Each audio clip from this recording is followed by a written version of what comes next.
Hello everyone, कैसे हो सब। This is Surabhi, welcome to Study Hacks. आज की जो इंपॉर्टेंट करंट अफेयर्स हैं UPSC, BCS, SSC, NDA, EPFL and banking के लिए बेनिफिशियल है। आई होप आज का जो लेक्चर है आपके लिए बेनिफिशियल रहेगा। जितने भी डाउट्स रहेंगे इस लेक्चर के रिगार्डिंग प्लीज़ कमेंट बॉक्स में शेयर कीजिएगा। देखते तो बहुत सारे लोग हैं बट इस डाउट्स जो हैं वो बताते नहीं हैं अपने, ठीक है। डाउट्स बताने हैं साथ साथ ताकि आपके डाउट्स क्लियर होते रहें। ये मेरा न्यू थंबनेल है, कैसा लगा फ्रेंड्स बताना प्लीज़। ओके, आइए चलते हैं। आज का जो डे है इम्पोर्टेंट, वर्ल्ड हाइपरटेंशन डे, यानी कि ब्लड प्रेशर से रिलेटेड जो चीज़ें हैं, ठीक है। इंक्रीज जो होता है हमारी बॉडी में ब्लड प्रेशर, उससे कई सारी प्रॉब्लम्स देखने को मिलती है हमारी बॉडी में। तो 17 मई को इस डे जो है वो सेलिब्रेट किया जाता है। तो बेसिकली इस डे का मतलब क्या है कि प्रमोट करना, जो पब्लिक अवेयरनेस फैलाने की, इंक्रीज जो हो रहा है, जो हाई ब्लड प्रेशर है हमारी बॉडी में, उसको कंट्रोल किया जा सके। साथ ही साथ इनकरेज करना सिटीजन्स को जो हमारी कंट्रीज़ के हैं कि कैसे इसको प्रिवेंट करना है, कैसे कंट्रोल करना है, जिसको साइलेंट किलर के नाम से भी जाना जाता है। ये जो डे है फर्स्ट टाइम जो सेलिब्रेट किया गया 2005 को सेलिब्रेट किया गया। थीम काफ़ी इंपॉर्टेंट है, ठीक है। थीम जो है इसकी वो है major your blood pressure accurately, control it and live longer, ठीक है। थीम को प्लीज़ याद रखिएगा, ठीक है। एग्जाम में पूछी जाएगी थीम ही, क्योंकि अब पैटर्न जो है वो चेंज हो रहा है। आइए चलते हैं नेक्स्ट डे की तरफ। नेक्स्ट जो डे है वो है world telecommunication and information society day, ठीक है। वर्ल्ड टेलीकम्युनिकेशन जो है इंफॉर्मेशन सोसाइटी डे, इसको सेलिब्रेट किया जाता है 17 मई, यानी कि आज ही के दिन। कब से सेलिब्रेट करना है इसको शुरू किया गया? 1969 से। किसकी कोमेमोरेट, मतलब किसकी यादगिरी में फाउंडिंग, मतलब फाउंड किया गया था इंटरनेशनल टेलीकम्युनिकेशन यूनियन को। थीम जो है इसकी क्या है 2021 की? Accelerating digital transformation in challenging times. आइए इसके बारे में थोड़ा पढ़ लेते हैं। इंटरनेशनल टेलीकम्युनिकेशन यूनियन क्या है? इंटरनेशनल टेलीकम्युनिकेशन यूनियन जो है ये स्पेशलाइज्ड एजेंसी है किसकी? यूनाइटेड नेशन की। रिस्पॉन्सिबल रहती है जितने भी मैटर्स रहते हैं related to information and communication technology से रिलेटेड। इसको इस्टेब्लिश किया गया 17 मई 1865 में। हेडक्वार्टर इसके जिनेवा स्विट्जरलैंड में देखने को मिलेंगे। हेड जो है यानी कि सेक्रेटरी जनरल है होलिन जाओ, इसके सेक्रेटरी जनरल हैं। पेरेंट ऑर्गेनाइजेशन है United nation economic and social council, ठीक है। याद रखिएगा इसके बारे में, वन डे एग्जाम में आपसे पूछे जा सकते हैं ये।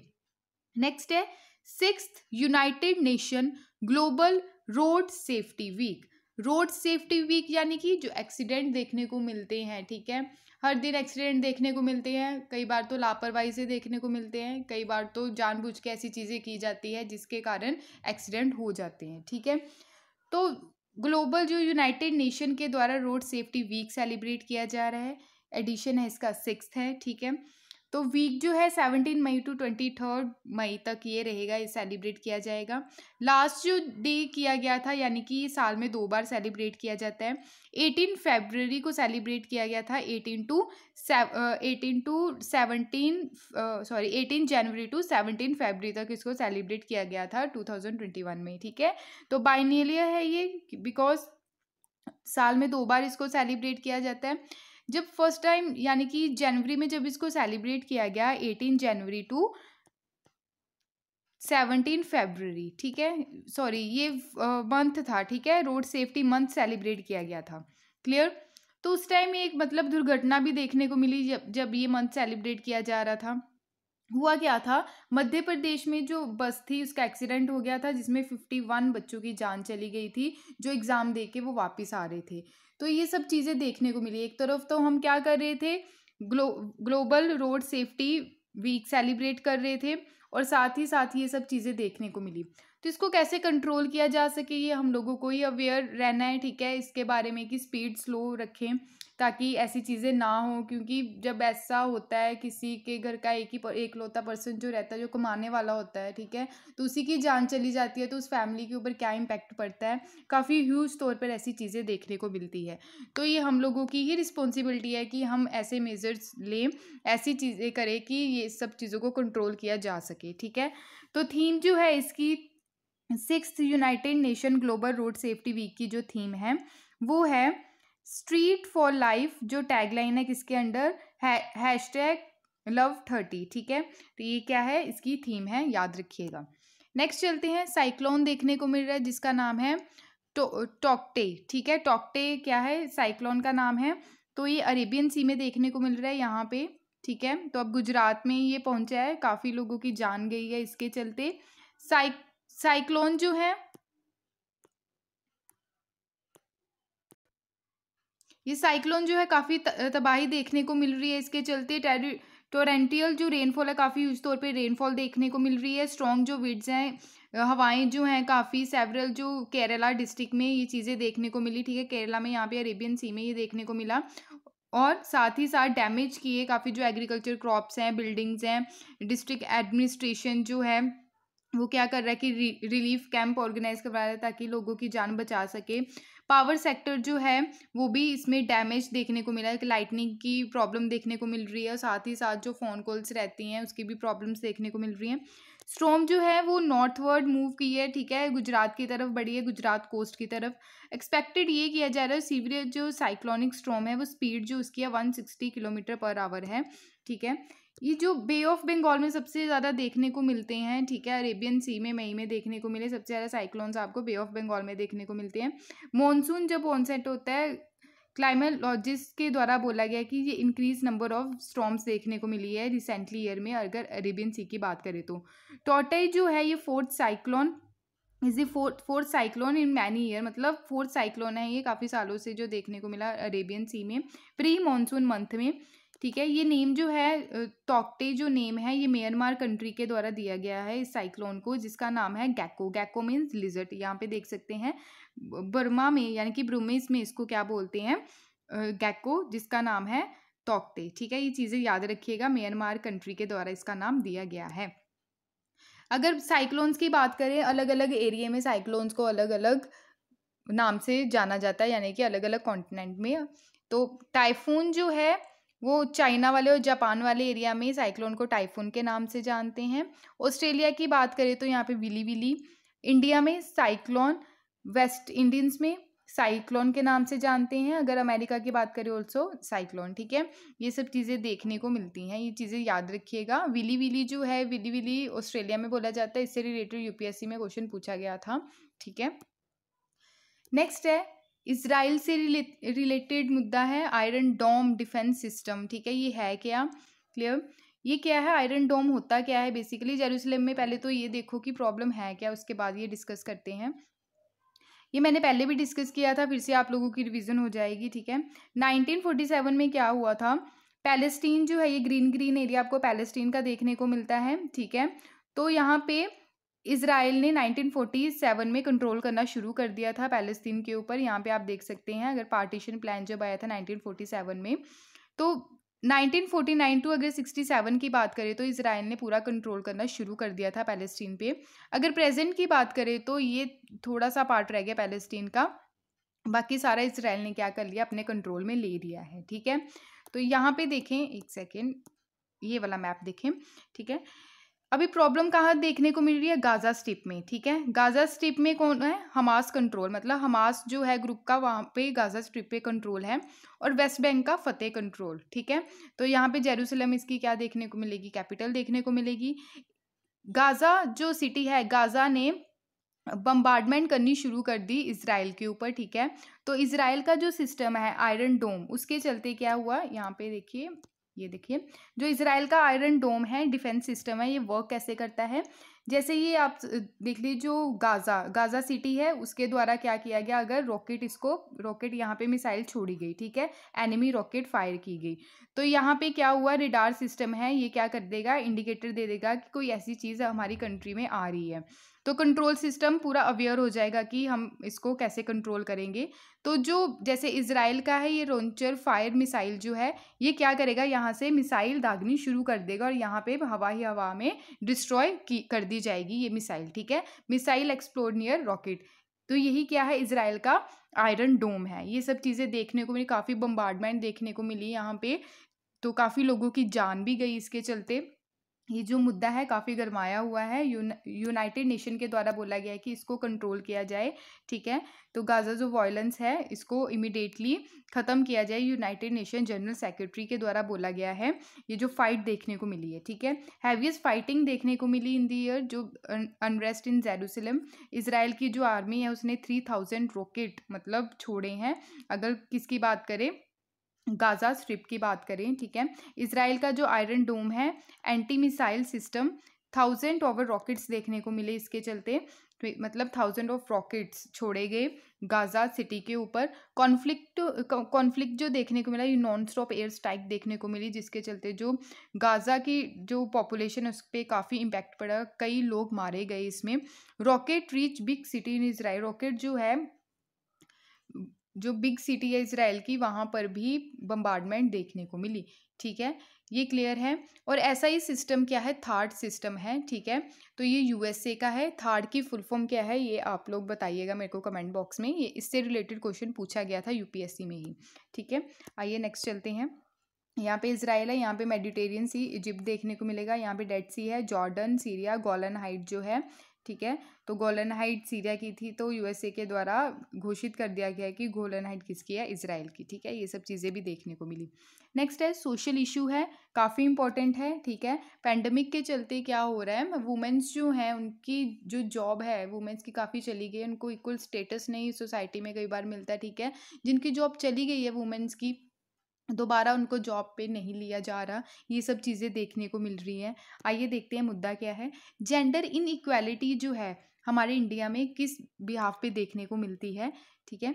इंडिया जो है उसकी जो रैंक देखने को मिली है, अगर देखें वर्ल्ड जो ग्लोबल जेंडर गैप रिपोर्ट है, ठीक है, WEF के द्वारा, जो WEF के द्वारा ये जो रिपोर्ट रिलीज़ की गई है, तो उसमें जो हमारे इंडिया की रैंकिंग कितनी रही है, 112 रैंकिंग रही है। कितनी मतलब पहले तो थी 140, 156 कंट्री में से, ठीक है, अगर 2021 की बात करें तो। जेंडर इक्वालिटी जो है इंडियन इकोनॉमी में काफ़ी देखने को मिलती है, अगर सेक्टर्स की बात करें, जैसे हेल्थ सेक्टर में, एजुकेशन सेक्टर में, पॉलिटिक्स सेक्टर में। लेबर जो पार्टिसिपेशन है, यानी वुमेन का जो लेबर में पार्टिसिपेशन है वो कितना है हमारे इंडिया में, ओनली 22% है, काफ़ी लोएस्ट है वर्ल्ड में, अगर अनदर कंट्री से कंपेयर करें तो वो 50% है। वेज गैप यानी कि जो सैलरीज में जो गैप देखने को मिलता है मैन एंड वुमेन में अक्रॉस द इंडियन इकोनॉमी, ये भी एक फीचर है, ठीक है। ये भी एक पॉइंट है, एक मुद्दा है जो हम मार्क कर सकते हैं कि जो वेजेस में काफ़ी गैप देखने को मिलता है, ठीक है। अगर वही काम, सेम काम मैन कर रहा है, सेम काम वुमेन कर रही है, तो मैन के कंपैरिजन वुमेन को कम सैलरी दी जाती है, ठीक है। जेंडर जो अनएम्प्लॉयमेंट गैप है वो ओनली 18% वर्किंग एज वुमेन है, जो कंपेयर की जाती है 75% of man pre pandemic statistic, ठीक है। रीज़न जो है मतलब जो काफ़ी कमी है अच्छी जॉब में, रिस्ट्रिक्टिव सोशल नॉर्म्स भी है कि लड़कियों को इधर नहीं जाने दिया जाएगा, ठीक है, या फिर रात हो चुकी है अब लड़की शाम के बाद बाहर नहीं निकलेगी, ये सब रिस्ट्रिक्टिव नॉर्म्स भी हैं हमारी सोसाइटी के, ठीक है। दूर नहीं भेजना लड़की को ताकि जॉब से रिलेटेड अपने एरिया में ही काम करे, ठीक है। ज़्यादा प्रेफरेंस मतलब टीचर की दी जाती है कि गर्ल्स के लिए टीचर्स की जॉब अच्छी है, हाँ टीचर्स की जॉब अच्छी है, बट मतलब लड़कियों को अपॉर्चुनिटी मिलनी चाहिए हर एक फील्ड में, ठीक है। तो साथ ही साथ बर्डन जो देखने को मिलता है घर के काम जो होते हैं सारे काम वुमेन्स करती है, ठीक है। तो घर मम्मा जो मम्मा भाभी बहनें जो रहती हैं, ठीक है, तो हम लोग भी काम करते हैं, क्लियर। तो ये सब चीज़ें देखने को मिलती है, काफ़ी हाउस होल्ड का जो बर्डन रहता है, ठीक है। तो उसकी वजह से भी काफ़ी ये रीजंस आप इंक्लूड कर सकते हैं आंसर राइटिंग में, ठीक है। इम्पैक्ट जो है पैंडमिक का, कोविड-19 पैंडमिक के चलते जो इम्पैक्ट पड़ा है लेबर मार्केट जो है हमारे इंडिया की, उस पर काफ़ी देखने को मिला है, ठीक है। मिलियंस जो अनएम्प्लॉयड मतलब रेंडरिंग मिलियंस ऑफ अनएम्प्लॉयड देखने को मिले हैं, सडनली जो इंक्रीज हुई है इसके चलते, जो गरीबी भी काफ़ी इंक्रीज देखने को मिली है अगर पैंडमिक के चलते। पैंडमिक जो है जो सिचुएशन देखने को मिली जेंडर इनइक्वालिटी इंडिया में, इसके चलते वुमेन वर्कर जो है उनका जो पर्टिकुलर जो पार्टिसिपेशन है पैंडमिक में देखने को मिला कि जैसे लॉकडाउन हो गया तो उसकी वजह से उनकी जॉब भी चली गई, ठीक है, तो घर पे ही है, क्लियर। तो घर पे हैं, तो बाद में उनको जब पहले भी लॉकडाउन लगा था, जब वेव फर्स्ट आई थी, तो कई कई जो वुमेन्स हैं उनको वापस जॉब में भी नहीं रखा गया। 61% ऐसे मेल वर्कर्स हैं जो अनइफेक्टेड हुए हैं लॉकडाउन से, और ओनली 19% वुमेन है जिन्होंने एक्सपीरियंस किया है वर्क सिक्योरिटी। 47% जो एम्प्लॉयड वुमेन हैं उनकी जॉब चली गई है लॉकडाउन की ड्यूरेशन में, तो वापस उनको काम पे भी नहीं रखा गया। ठीक है, ओनली 7% मैन ऐसे थे और 47% वुमेन। देखो चीज़ें कहाँ पे है, ठीक है, आंकड़ा आपको साफ पता चल रहा है। अगर देखा जाए तो काफ़ी बर्डन देखने को मिलता है हाउस होल्ड का वुमेन्स के ऊपर। यहाँ पे आप सस्टेनेबल डेवलपमेंट गोल जो हैं वो भी देख सकते हैं कि 5th जो है जेंडर इक्वालिटी को बढ़ावा देना है। 17 सस्टेनेबल डेवलपमेंट गोल हैं हमारे, जो यूनाइटेड नेशन जो हैं उन्होंने सेट कर रखे हैं कि 2030 तक हमने इसको क्या करना है, अचीव करना है। अगर देखें इसमें कंसर्न क्या है कि सेंटर और स्टेट दोनों को मिलके इसमें काम करना चाहिए, आगे आना चाहिए, दोनों को ज्वाइन हैंड्स करने चाहिए, ठीक है, ताकि जो सोशल बेनिफिट हो सके और हमारी जो जीडीपी है वो भी बूस्टअप हो सके अगर मैन और वुमेन का इक्वल पार्टिसिपेशन होगा। ठीक है, ये सब चीज़ें तभी हम जो 28 ट्रिलियन का जो टारगेट है 2025 तक का उसे अचीव कर पाएंगे। बट ये अभी जो पैंडमिक के चलते काफ़ी इकोनॉमी हमारी डाउन हो गई है, ठीक है, तो इसका जो टारगेट है 2029 तक अचीव करने की बात की जा रही है। ठीक है, तो ये सब चीज़ें हैं। प्लीज़ वुमेन का जो पार्टिसिपेशन है वो इक्वल होना चाहिए एज़ कंपेरिजन टू मैन। आगे चलते हैं, वुमेन से रिलेटेड ही न्यूज़ है। ठीक है, व्हाइट हाउस सीनियर एडवाइज़र इनको नियुक्त किया गया है, किनको, इंडियन अमेरिकन नीरा टैंडन को। ठीक है, इनको अपॉइंट किया गया है यूएस प्रेसिडेंट जो बाइडेन के द्वारा। ठीक है, सीनियर एडवाइज़र व्हाइट हाउस की। ये करंटली जो प्रेसिडेंट थी वो सीईओ थी थिंक टैंक जो है सेंटर फॉर अमेरिकन प्रोग्रेस का। ठीक है, नाम याद रखिएगा, काफ़ी इंपॉर्टेंट है, वन डे एग्जाम में पूछा जा सकता है। नेक्स्ट है आयुष घर द्वार प्रोग्राम। आयुष घर द्वार प्रोग्राम कौन सी स्टेट गवर्नमेंट के द्वारा रिलीज़ किया गया है ये? ठीक है, लॉन्च की गया है हिमाचल गवर्नमेंट के द्वारा। आयुष घर द्वार प्रोग्राम, ये जो होम आइसोलेटेड है ना, जो पेशेंट कोविड-19 से इम्पैक्टेड हैं, तो उनके लिए स्पेशल ये प्रोग्राम चलाया गया है वर्चुअली। यहाँ पे क्या देखने को मिला, एक्सरसाइज इनको सिखाई जाए, कैसे एक्सरसाइज करनी है, कैसे जो स्ट्रेस है उसे कम किया जा सके। अगर जो इन्फेक्टेड हैं कोविड-19 पॉजिटिव जो पेशेंट हैं उनको हेल्दी किया जा सके, ताकि उनका जो बर्डन है, उनका जो प्रेशर है माइंड पे, वो कम हो सके। ठीक है, तो योगा प्रैक्टिस इसमें की जाएगी, वर्चुअली देखने को मिलेगी सारी चीज़ें। प्रोग्राम जो है वो स्टार्ट किया गया डिपार्टमेंट ऑफ आयुष के द्वारा, कोलैबोरेशन रहा आर्ट ऑफ लिविंग ऑर्गेनाइजेशन का। इसके चलते 80 होम आइसोलेटेड जो कोविड पॉजिटिव पेशेंट हैं उनको साथ में कनेक्ट किया गया वर्चुअली। ठीक है, इस प्रोग्राम के अंडर अप्रॉक्सीमेटली 1000 वर्चुअल ग्रुप्स देखने को मिलेंगे। अगर सोशल मीडिया प्लेटफॉर्म की बात करें, जैसे like Zoom, WhatsApp, Google Meet, ठीक है, ये कनेक्ट करेंगे विद कोविड जो पॉजिटिव पेशेंट है जो होम आइसोलेशन है। नेक्स्ट हम देख लेते हैं, हिमाचल प्रदेश की बात हो रही है, तो हिमाचल प्रदेश में लद्दाख यूनियन टेरिटरी टच करती है, और जम्मू एंड कश्मीर, साथ में उत्तराखंड, पंजाब, हरियाणा का बॉर्डर टच करता है, उत्तर प्रदेश का नहीं टच करता। ठीक है, ये याद रखिएगा। और यहाँ पे किसकी बाउंड्री टच करती है, चाइना की। ठीक है, तो ये सब चीज़ें ध्यान रखिएगा। आयुष मिनिस्ट्री काफ़ी इंपॉर्टेंट है। आयुष की फुल फॉर्म पहले तो याद होनी चाहिए, आयुर्वेदा, योगा, न्यूरोपैथी, यूनानी, सिद्धा, सोवा, रिक्पा, होम्योपैथी। ठीक है, ये आयुष की जो फुल फॉर्म है इसको याद रखिएगा। तो इसके मिनिस्टर कौन है, श्रीपद येसो नायक हैं।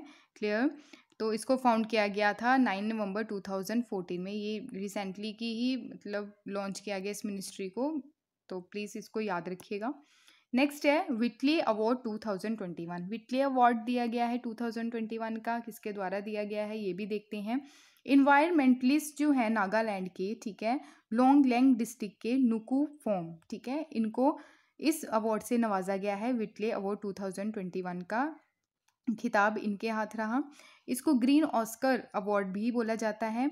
नुकू फॉर्म जो है इन्होंने मतलब रिसेंटली ही ये रिसीव किया है अवार्ड, किसके द्वारा ऑर्गेनाइज किया गया था, जो UK based Whitley fund for nature है। ठीक है, उसके द्वारा ये दिया गया है अवार्ड। जो रिकॉग्नाइज किया गया, इन्होंने काफ़ी एफर्ट्स लगाए, ये जो बर्ड है ना, ठीक है, इसको प्रोटेक्ट करने में, इसको प्रिवेंट करने में काफ़ी अहम रोल इन्होंने अदा किए इन्होंने और इनकी टीम ने। ये लोकल जो लोग थे इसकी हंटिंग करते थे, उसको कैसे कंट्रोल किया जा सके इसके मेजर्स इन्होंने लिए, काफ़ी एफर्ट्स लगाए। ठीक है, इस बर्ड का नाम है अमूर फैल्कॉन। ठीक है, अमूर फैल्कॉन है। ठीक है, इसका बर्ड का नाम याद रखिएगा, बहुत ही प्यारा सा बर्ड है। ठीक है, बहुत क्यूट सा है। नेक्स्ट चलते हैं। नागालैंड जो है नॉर्थ ईस्ट जो है स्टेट है। नागालैंड, मणिपुर, मिज़ोरम, अरुणाचल प्रदेश, त्रिपुरा, मेघालय, असम और यहाँ पे म्यांमार टच करता है। ठीक है, तो म्यांमार काफ़ी न्यूज़ में है, रिलेटेड टू मिलिट्री रूल वहाँ पे देखने को मिल रहा है। तो नागालैंड को कौन कौन सी स्टेट टच करती हैं ये भी आप ध्यान में रखिएगा। ये थे आज के important current affairs. I hope आपको ये समझ में आए होंगे। ठीक है, कोई भी अगर डाउट होगा तो प्लीज़ कमेंट बॉक्स में अपने डाउट्स शेयर कीजिएगा। पीडीएफ के लिए आप टेलीग्राम को ज्वाइन कर सकते हैं। इंस्टाग्राम पे भी आप मेरे को फॉलो कर सकते हैं, वहाँ पे भी मैं कई सारे मतलब नोट्स जो रहते हैं रिलेटेड टू कॉम्पिटिटिव एग्ज़ाम वहाँ पे मैं शेयर करती हूँ। प्लीज़ आप वहाँ पे ज्वाइन कर सकते हैं इंस्टाग्राम चैनल को। अगर आपको मेरी ये वीडियो अच्छी लगी हो तो प्लीज़ लाइक, शेयर और सब्सक्राइब ज़रूर कीजिएगा। Thank you for watching my video. जय हिंद।